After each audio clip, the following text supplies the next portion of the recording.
Good morning.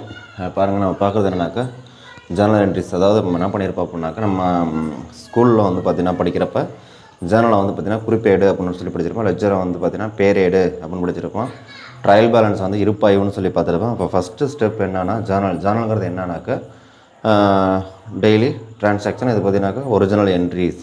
ஏன்னா ஒரு முத நம்ம பதியக்கூடிய என்ட்ரியை தான் நம்ம வந்து ஜேர்னல்னு சொல்கிறோம். பாருங்கள், இப்போ பாருங்கள், pass journal entry or prepare journal entry இந்த மாதிரி சொல்லி கொஸ்டினில் வந்துடும். Prepare journal entry on 2010 January 2010 ஜனவரிக்கானதை அவன் வந்து கொடுத்துருக்குறாங்க. இப்போ என்ன January 1 started business with cash. அதாவது என்னென்னா ஜனவரி 1ஆம் தேதி வந்து கேஷோட முதல் தொழில் தொடங்கினார் அப்படின்னு சொல்லுவாங்க. நம்ம தமிழில் படிச்சிருப்போம். Started business with cash 35,000. ஜனவரி 7ஆம் தேதி பார்த்திங்கன்னா பெய்டு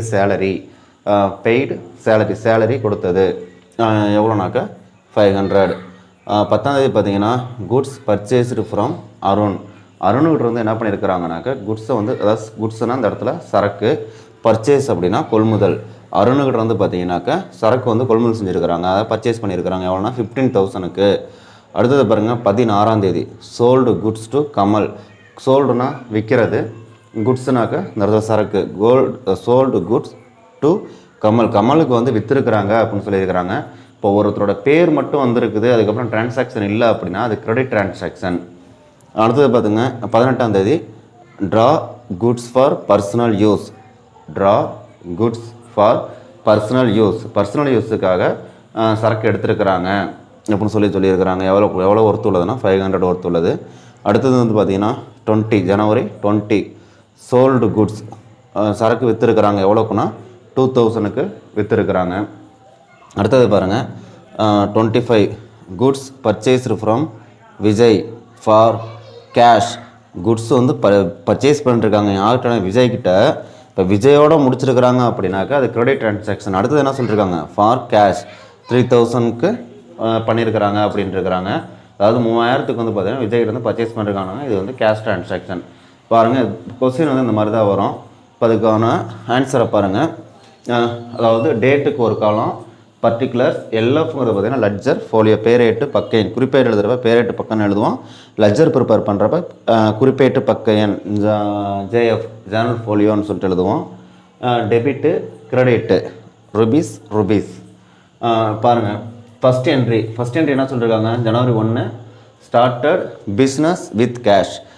அதாவது கேஷ் வச்சு பிஸ்னஸ் வந்து தொழில் தொடங்கியிருக்கிறாங்க அப்படின்ட்டு இருக்காங்க. அதுக்கான ஜேர்னல் பிஸ்னஸுக்கு வந்து பிஸ்னஸுக்கு தான் பார்க்கணும். தொழிலுக்கு வந்து பணம் உள்ளே வருதா வெளில போகுதானா? பணம் உள்ளே வருது. இப்போ ஜனவரி 1 கேஷ் உள்ளே வர்றதுனால உள் வருவதை பற்றுவை. அப்போ கேஷ் அக்கௌண்ட் டெட்டா எவ்வளோனா 35,000 டூ என்னவா வருது அப்படின்னா கேபிட்டலாக வருது. இப்போ இந்த இடத்துல வந்து பார்த்திங்கன்னா அருண் கேபிட்டல்னு சொன்னாங்கன்னா அருண் கேபிட்டல், விஜய் கேபிட்டல், அஜித் கேபிட்டல்னு சொல்லிட்டு இந்த இடத்துல காமிப்போம். நம்ம கேபிட்டல்னு காமிச்சாலே போதும். Cash account theta to capital. Being started business with cash. உங்களுக்கு நேரேஷன் எழுத வரல அப்படின்னா அந்த கொஸ்டின் எடுத்து அப்படி எழுதிருங்க.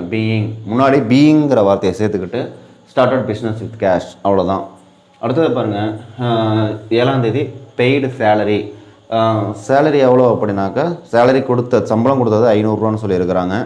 அப்போ நம்மள்ட்ட பணம் வெளியில் போகுது. அப்போ பணம் வெளியில் போகுது அப்படின்னா பெறுபவரை பற்றுவை. பணம் வந்து வெளியில் போகுது, எதுவாக போகுது அப்படின்னாக்கா சேலரியாக போகுது. அப்போ 7ஆம் தேதி சேலரி அக்கௌண்ட் டெட்டா டூ என்ன போகுது அப்படின்னா கேஷாக போகுது. அதனால் டூ கேஷ் 500. அப்போ பீயிங் சேலரி பெய்டு, அந்த முன்னாடி வந்து பீயிங்கிற வார்த்தை சேர்த்துக்குங்க, அவ்வளோதான். அடுத்தது பார்த்திங்கன்னா 10ஆம் தேதி குட்ஸ் பர்ச்சேஸ்டு ஃப்ரம் அருணுக்கிட்ட வந்து பார்த்திங்கனாக்கா சரக்கு வந்து கொள்முதல் செஞ்சுருக்கிறதா சொல்லியிருக்கிறாங்க. நம்மளுக்கு கொள்முதலுங்கிறப்ப என்ன, நம்மளுக்கு சரக்கு வந்து உள்ளே வரும். ஜென்ரலாக பர்ச்சேஸ்னு சொன்னாங்க அப்படின்னா நம்ம வந்து, அதாவது கொள்முதல்னு சொன்னாங்கன்னா நம்ம பர்ச்சேஸ்ன்னு தான் காமிக்கணும். அப்போ 10ஆம் தேதி பார்த்துங்க, பர்ச்சேஸ் அக்கௌண்ட் டெட்டா டூ கேஷுக்கு பண்ண கிடையாது, அருண்கிட்ட வாங்கியிருக்கிறோம் அப்படின்னு தான் சொல்லியிருக்காங்க. அப்போ அது கிரெடிட் டிரான்சாக்ஷன் டு அருண். இதே இடத்துல இப்போ அருண்கிட்ட வாங்கியிருக்கிறோம் ஃபார் கேஷ்னு சொல்லியிருந்தாங்கன்னா இந்த இடத்துல வந்து கேஷ்னு சொல்லிட்டு காமிப்போம். நம்ம யாருன்னா அருண்கிட்ட வாங்கியிருக்கிறதுனால டு அருண் 15,000, கிரெடிட்டில் 15,000. Being goods purchased from Arun. அடுத்தது பாருங்கள் 16ஆம் தேதி கமல் அக்கௌண்ட், அதாவது சோல்டு குட்ஸ் டு கமலுக்கு வந்து பார்த்திங்கன்னா நம்ம சரக்கு விற்றுருக்குறோம். கமலுக்கு சரக்கு நம்ம விற்றுருக்குறோம் அப்படின்னா பெறுபவர் யார் அப்படின்னாக்க கமல். இப்போ கேஷுக்கு விற்றுருந்தோம்னா கேஷ் அக்கௌண்ட் டேட்டா டு சேல்ஸ்னு சொல்லுவோம். கடனுக்கு விற்றுருக்கிறதுனால பெறுபவரை தான் பற்று வைக்கணும். அதனால் கமல் அக்கௌண்ட் டேட்டா to sales 34,000 being goods sold to Kamal. Being goods sold to Kamal. அடுத்தது பார்த்திங்கன்னா 18ஆம் தேதி draw goods for personal use. Personal யூஸுக்காக எடுத்துருக்கிறாங்க, சரக்கு எடுத்துருக்கிறாங்க பிஸ்னஸ்லேருந்து அப்படின்னாக்க அதுக்கான ஜேர்னல் ட்ராயிங்ஸ் அக்கௌண்ட் டேட்டா எடுப்பு கணக்கு பற்று டு கொள்முதல் பர்ச்சேஸ் அக்கௌண்ட் 500. இப்போ கேஷ் எடுத்திருந்தாங்கன்னா அந்த இடத்துல கேஷ்னு சொல்லி வரும். ட்ராயிங்ஸ் அக்கௌண்ட் டேட்டா டு கேஷ் அக்கௌண்ட் அப்படின்னு சொல்லிட்டு வரும். அடுத்தது பாருங்கள் 20ஆம் தேதி பாருங்கள் சோல்டு குட்ஸ், சரக்கு விற்றதாக சொல்லியிருக்கிறாங்க.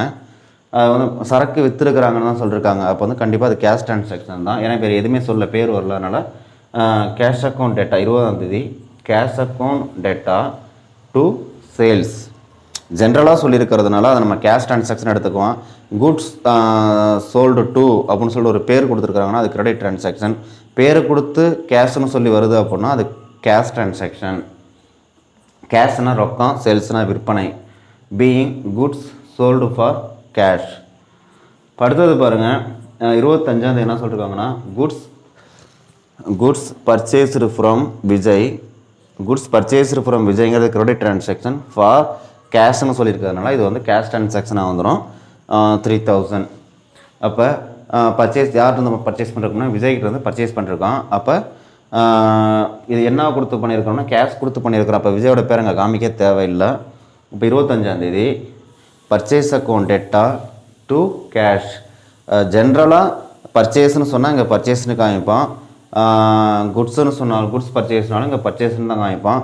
இப்போ இதுவே machinery purchase, building purchase, plant purchase, car motor பர்ச்சேஸ்னு சொன்னோம் அப்படின்னா ஸ்பெசிஃபிக்காக அங்கே என்ன பர்ச்சேஸ் பண்ணுறோமோ அதை வந்து இந்த இடத்துல காமிக்கணும். பொதுவாக பர்ச்சேஸ் அப்படின்னு சொல்கிறாங்க. அப்படிங்கிறப்ப இந்த பர்ச்சேஸுங்கிற வார்த்தையை காமிச்சா போதும்.